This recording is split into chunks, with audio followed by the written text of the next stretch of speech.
You ever play cards with somebody who's the worst bluffer of all time? And you're just sitting there going, this guy's really bad. All of his tells are really easy. I don't know whether the worst bluffer of all time is LeBron James and Rich Paul. I don't think it is. I actually think it's Rob Pelinka and the Lakers. Whatever it is, this is bordering on ridiculous. We've never discussed the idea that LeBron James was a free agent because he was never leaving Los Angeles. We've never bought into the whole idea of Bronny being selected by somebody else. Matter of fact, I don't believe Bronny James would be drafted in the NBA had the Lakers not have drafted him. Not just because he didn't have a great year or he's only 6'1.5" and he's not a point guard, not close to a point guard, or he hasn't had any kind of dynamic season over the past 3 seasons. None of that. None of that. He had a heart attack a year ago. That's a medical red flag for anybody. But now I feel insulted. I feel insulted. Because I've sat through Rob Pelinka press conferences before, and I've been told that some players are. Was it a gift from Hana? Was that one of them? Right? And remember, of course, I bought into the Lonzo Ball thing that we're going to put Lonzo Ball's name next to Magic and Kobe and whatever. But this one's nuts. Nuts. Because they made JJ Redick, or JJ Redick made himself, into a complete fabricator of anything that could be provably true. Right? JJ Redick yesterday had the chutzpah. Do you guys know what chutzpah is? It's like nerve, balls, right? That's what it is. It's the gall. There you go. There's 3 different definitions. Nerve, balls, gall, to say that Bronny James had earned his spot on the Lakers. Look, you can say a lot of things about Bronny James, that his best basketball is still ahead of him. That's fair. That he's a good player and a good human being, and he's come out of a tough situation medically, and you're just happy that he's alive and happy that he's possible. Also fair. You can even tell me that when he gets to the NBA, the spacing and the ability to play off the basketball and just be a guy who guards the ball and shoots threes, it may fit his game better. All fair.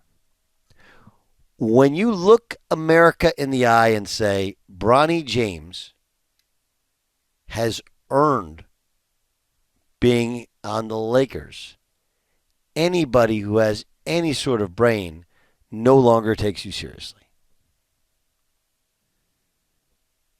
And then the Lakers give him a 4-year guaranteed contract today,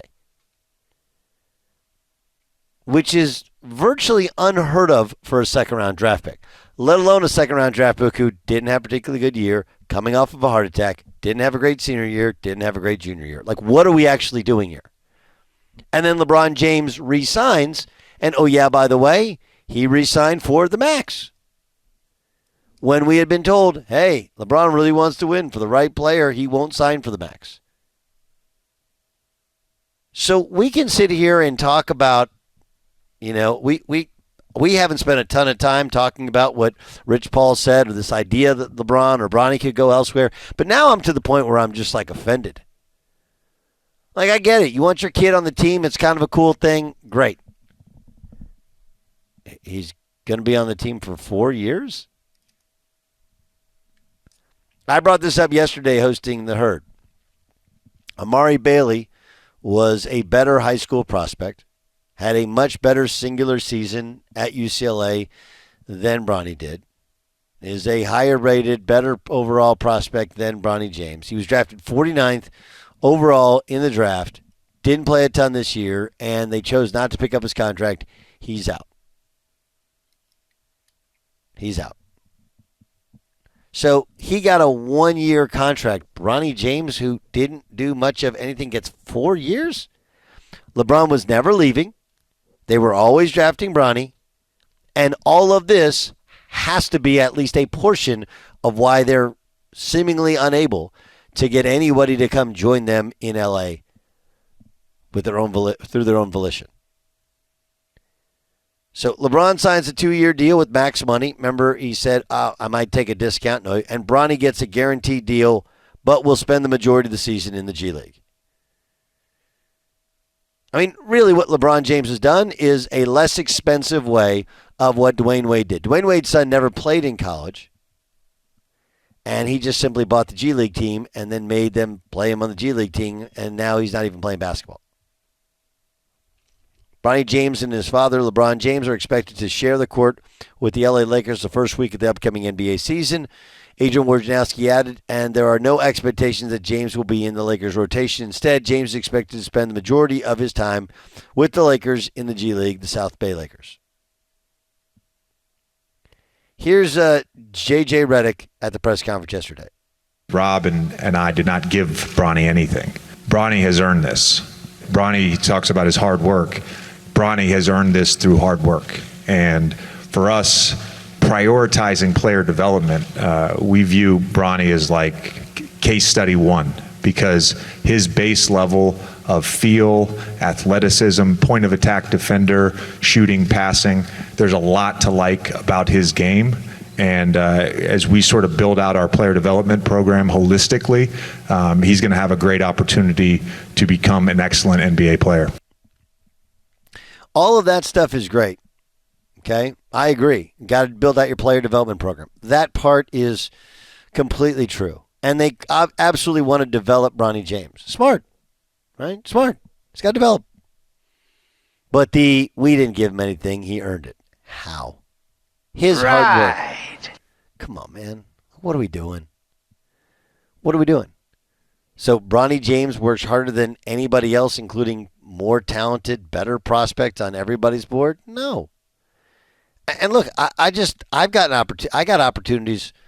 My father did everything he could in his power to create opportunities for me. I'm not going to sit here and act like I didn't. But again, the actual rewards of playing time in college came from whether or not I earned it.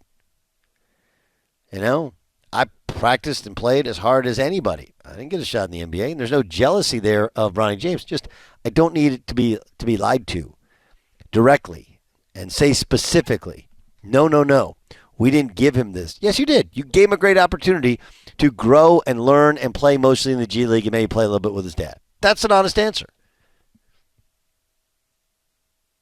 But the biggest thing is we sit here and go, dude, what is actually going on?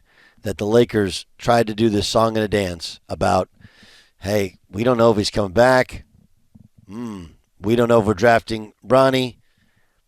At the end of the day, they acquiesce to everything and anything LeBron can want. So if LeBron doesn't win, yet again, you can understand that he has no one to blame but himself. He picked this coach. He's picked his teammates. He picked his son. And they're going to do the best they can under those parameters. That's the reality of the situation. It doesn't mean that it doesn't work. But the fact is that when it doesn't work, LeBron has never been somebody to accept blame, especially for the composition of a roster, when he is directly to blame for the composition of this roster.